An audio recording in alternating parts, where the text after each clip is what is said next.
Karen called cops to remove me from my ranch, claimed she sold it to family without proof. They say the land remembers, that if you walk it long enough, your story seeps into the soil just like the ones before you. If that's true, then my ranch has generations buried beneath its grass, blood, sweat, and storms. My name is Marcus Wren, and this land has belonged to the Wren family since 1901. It's not a big spread, just under 200 acres on the edge of Sierra County, but it's mine. Was mine. Or at least, that's what I thought until the day Karen knocked. Well, she didn't knock so much as scream. It was late August, sun dripping down the side of the barn, when I heard the crunch of gravel outside the house. I stepped onto the porch, coffee in hand, to find a woman in high-end athleisure yelling into her phone while pointing at my gate. "Yes, Sheriff. I need you to remove this trespasser immediately. He's squatting on my property. No, my family's property." I blinked. "I'm sorry." "What?" She turned to me, lips pursed, sunglasses perched like a crown of plastic arrogance.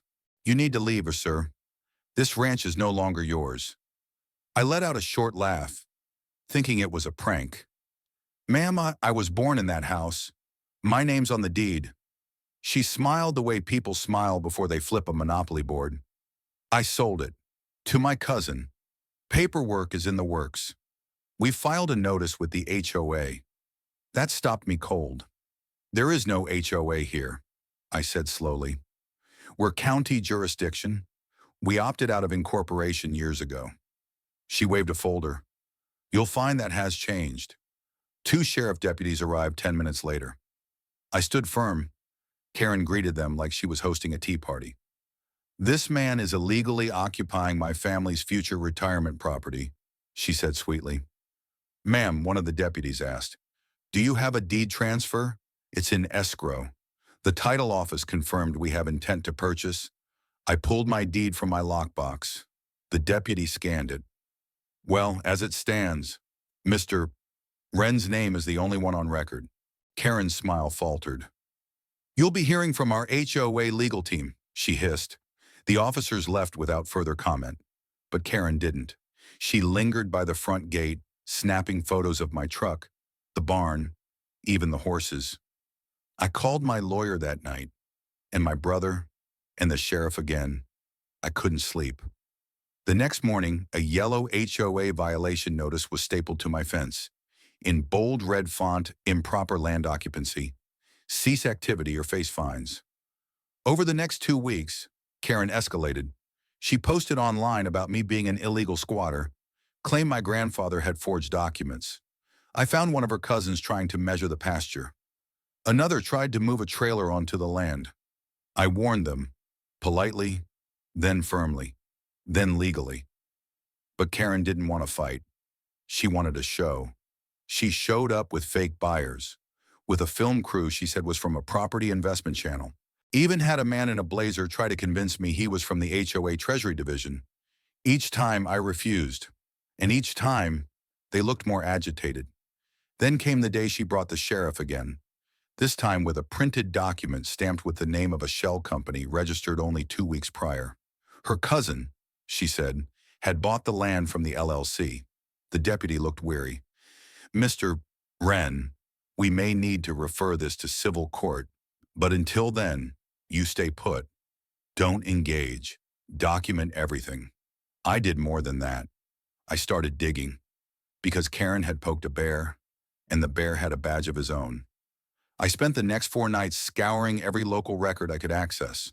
It didn't take long. Karen had registered an HOA called Sunrise Valley Management through a P.O. box linked to a strip mall bakery. She listed herself as president, treasurer, and secretary.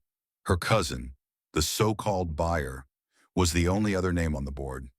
I took my findings to the sheriff. He raised an eyebrow and asked if I'd be willing to go further. I said yes, because what she was doing wasn't just illegal, it was personal. 3 days later, I was in a dusty back room of the county assessor's office, scrolling through land plat history. Sure enough, the original 1901 land deed was there, but so was something else, a recent filing attempting to create a subdivision overlay. filed by Sunrise Valley Management. They were trying to split my land, build on it, sell pieces of it before ever legally owning it.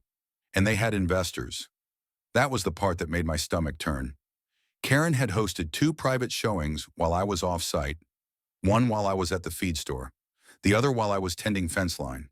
She had keys, which meant she'd entered the house. My hands shook as I reviewed a footage drive I kept for wildlife surveillance.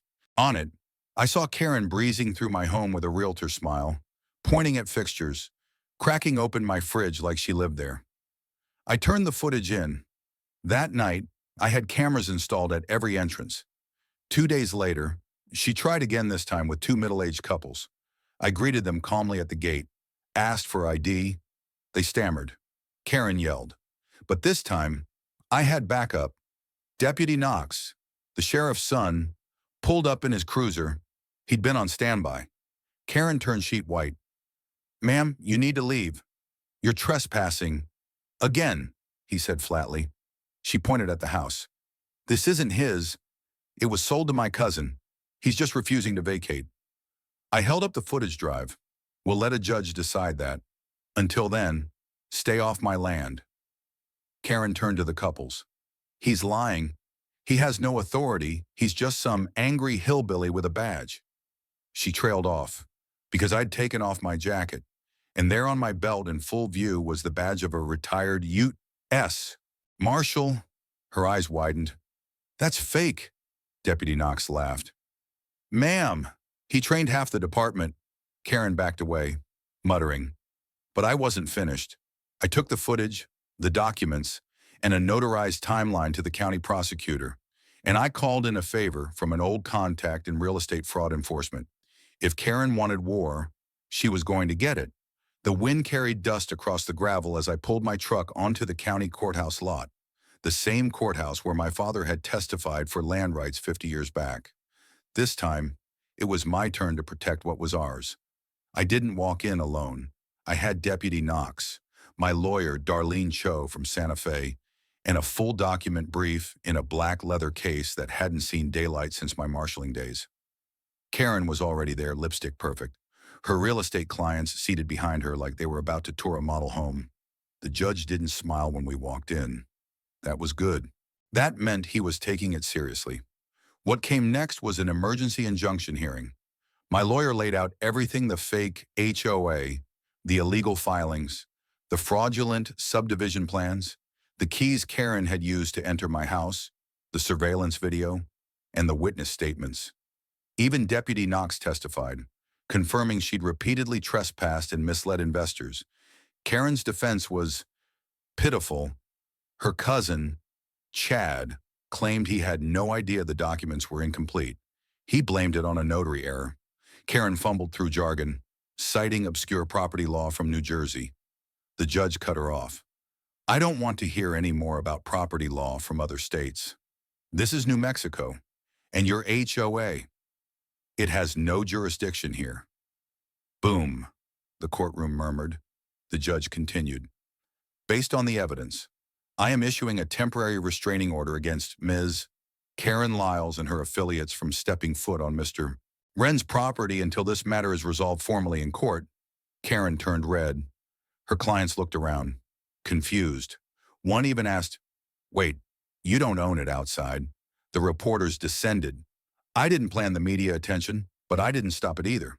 Turns out one of Karen's clients had recorded our earlier gate confrontation and uploaded it. Over 1 million views in 2 days. Headline: Rancher exposes fake HOA Karen with U.S.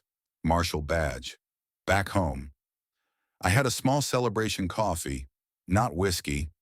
The land was quiet again, but only for a moment, because 2 days later, Karen filed a counterclaim.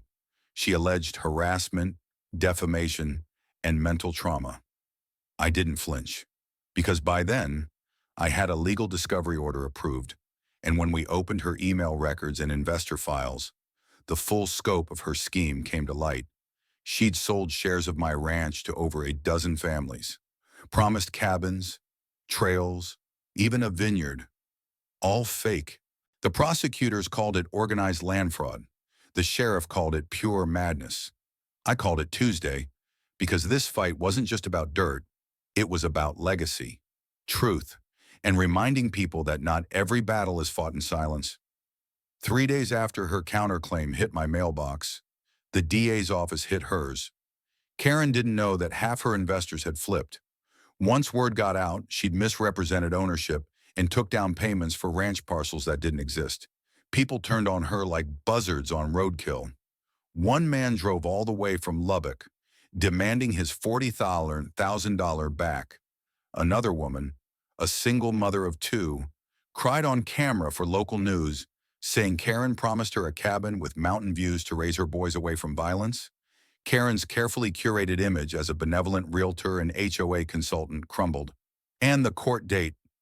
Let's just say it was less a hearing and more a reckoning. She showed up in beige slacks and fake humility.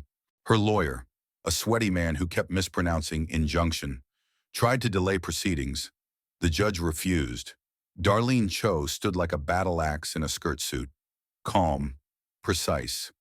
We walked the court through everything: the phony contracts, doctored PDFs, Karen's fake HOA bylaws copied from an Arizona community, her abuse of notary privileges, and the emails instructing Chad to push the ranch parcels by week's end. And then we dropped the big bank records showing Karen funneled deposits into a shell LLC registered to her dog's name Peaches. LLC. The courtroom laughed. The judge did not. You used a false HOA, forged documents, and created shell entities to fraudulently solicit money from the public, he asked. Karen whispered something about a misunderstanding. The judge leaned forward. You misunderstand federal wire fraud laws, ma'am, and you've done it in full view. Boom again. He ruled against her counterclaim with prejudice, froze her accounts, referred her case to the state attorney general, and best of all, granted us permission to evict her and seize any HOA material stored on my land. I drove back to the ranch with the sheriff. Karen was there, in the driveway, trying to organize boxes into a black SUV. Don't touch that gate, I warned. You have no idea who you're dealing with, she screamed, pointing a trembling finger. The sheriff clicked his pen. Ma'am, you're in violation of a court order. Step away from the property. She did, slowly, then collapsed on the tailgate, sobbing, mascara streaking down. I didn't gloat. I just walked to the barn, unlocked the door, and let the wind carry that final slam. The ranch was mine again, but the fight wasn't over, not yet, because what Karen broke extended beyond fences. She'd poisoned the well of trust in our community, and I wasn't going to leave that wound untreated. The day after Karen was removed, I stood at the edge of my property with a thermos of black coffee, watching the sunrise over the far ridge. The air felt different, lighter somehow, but the damage she left behind wasn't just in documents or dead trust. It was in people.